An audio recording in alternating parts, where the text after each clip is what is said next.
पाठ 4 उत्पत्ति। सत्य परमेश्वर ई संसार और एकरा जो कुछ बा सब चीज के रचना कइले बाड़न। बाइबल पद यशायाह अध्याय 42 का 5वां पद।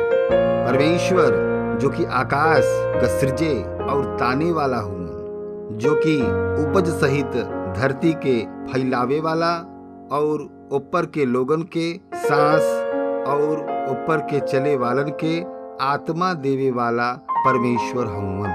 ऊ ऐसे कहेनन। परिचय। हमनी के बाइबल जौन परमेश्वर के वचन बा ई बतावल गइल बा कि कैसे दुनिया के रचना भइल बा। सुनी जैसे कि हमनी उत्पत्ति के एकरा बारे में सुनले बानी जा। उत्पत्ति अध्याय 1 का 1 से लेके 2 पद। आदि में परमेश्वर आकाश और पृथ्वी का रचना कैलन। पृथ्वी बेडौल और सुनसान पड़ल रहल और गहरा जल के ऊपर अंधियारा रहल और परमेश्वर का आत्मा जल के ऊपर मंडरात रहल। शुरू में अंधियारा रहे और उ पानी पृथ्वी के ढांक ले रहे। उत्पत्ति अध्याय 1 का 3 से 5 पद। जब परमेश्वर कहलन उजियाला हो जाए तो उजियाला हो गए और परमेश्वर उजियाला के देखलन कि अच्छा हो और परमेश्वर उजियाला के अंधियारा से अलग कैलन और परमेश्वर उजियाला के दिन और अंधियारा के रात कहलन और साँझ भैल फिर भोर हो गए। ए तरह से पहला दिन हो गए। परमेश्वर कहलन हाँ उजाला हो जा।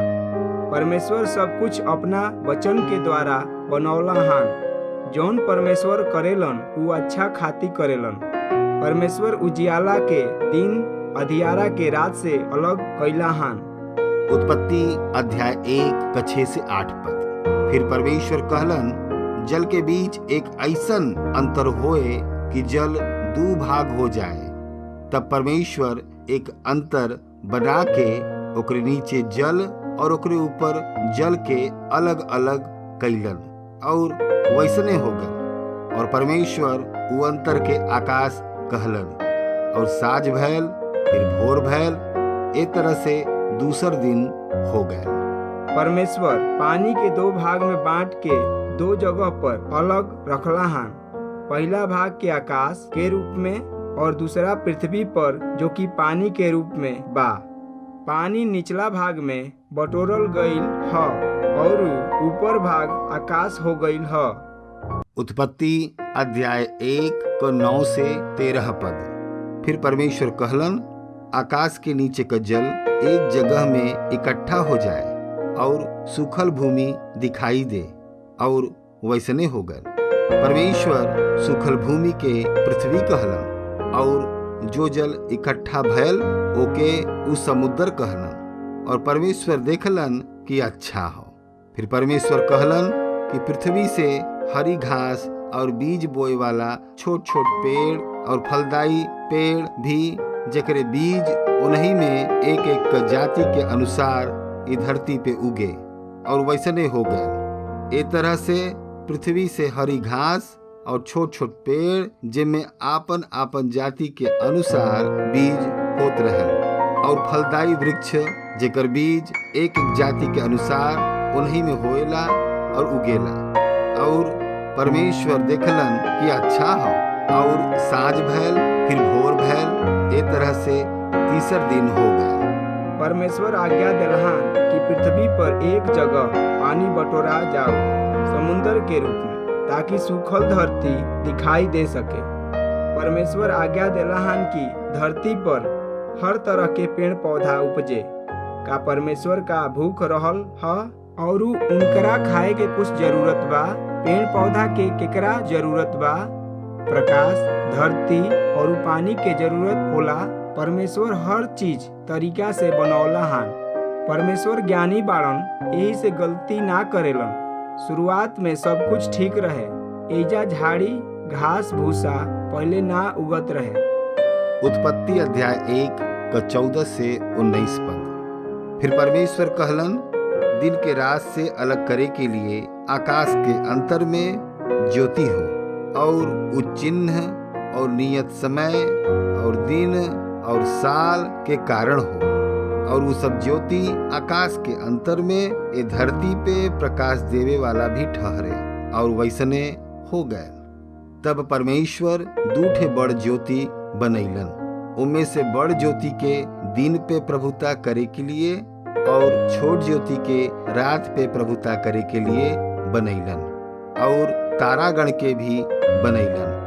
परमेश्वर उनके आकाश के अंतर में ए लिए रखलन कि वो पृथ्वी पर प्रकाश देवे और दिन और रात पे प्रभुता करे और उजियाला के अंधियारा से अलग कर दे। और परमेश्वर देखलन कि अच्छा हो। तब साँझ भैल और फिर भोर हो गए। ए तरह से चौथा दिन हो गए। परमेश्वर सूरज, तारा और चंदा बनौला हन। परमेश्वर नियम के पक्का बाड़न। सूरज हर एक दिन उगेलन और नियम के अनुसार उनकरा में बदलाव आवेला।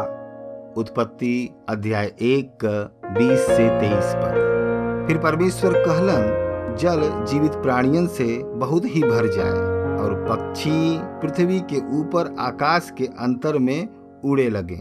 एलिए परमेश्वर जाति जाति का बड़ बड़ जल जंतुअन का और उस सब जीवित प्राणियन के भी सृष्टि कैलन जो कि चले फिरेलन, और जैसे जल बहुत ही भर गए। और एक एक जाति का उड़े वाला पक्षी के भी बनैलन। और परमेश्वर देखलन कि अच्छा हो। और परमेश्वर ई कह के उनके आशीष देलन कि फूला फला और समुंदर के जल में भर जाए और पक्षी पृथ्वी पर बढ़ जाए। और साँझ भैल फिर भोर भैल, फिर साँझ भैल फिर भोर भैल। ए तरह से 5वां दिन भी हो गए। परमेश्वर मछली और पक्षी के रचना कैला हन।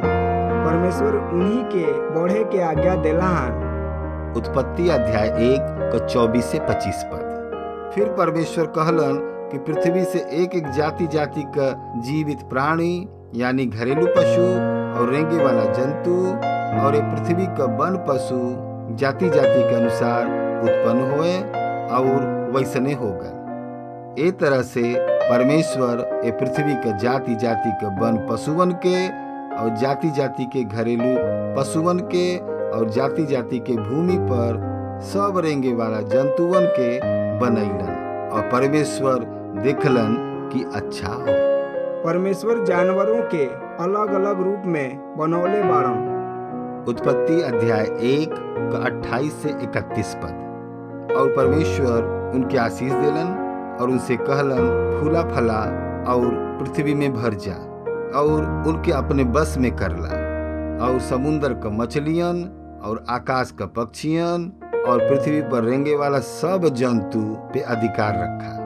फिर परमेश्वर उनसे कहलन कि सुना, जितना बीज बोए वाला छोट छोट पेड़ ये सारी धरती के ऊपर हउवन और जितना वृक्ष में बीज बोए वाला फल होए नन उ सब हम तोके देत हई, उ तोहरे भोजन के लिए हो।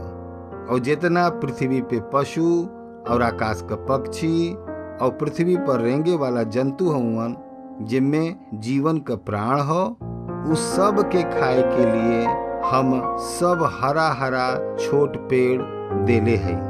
और वैसने हो गए। तब परमेश्वर जो कुछ बनैले रहनन सबके देखलन, तो का देखनन कि उ बहुत ही अच्छा हो। तब साँझ भैल फिर भोर भैल। ए तरह से 6वां दिन हो गए। दुनिया और जो कुछ बा उ सब कुछ परमेश्वर के ह, काहे कि परमेश्वर ई सब चीज बनौले बाड़न। परमेश्वर पासे अधिकार बा कि उ आदमी के अपना उत्पत्ति पर अधिकारी ठहरई हन। जौन चीज परमेश्वर बनौले बाड़न उ सब चीज अच्छा और पूरी तरह से रहल रहे। पूछे, हमनी का परमेश्वर के बारे में का सिखत बानी जा? हमनी के मनुष्य के बारे में का सिखत बानी जा? का कौनो पाप बा जेकरा से बचे के बा? कौनो आज्ञा पालन करे के खातिर बा या कौनो उदाहरण बा जेकरा के पालन करे के चाही? जौन भी आप परमेश्वर के वचन से सीखनी है ओकरा के दूसरों से भी बताई।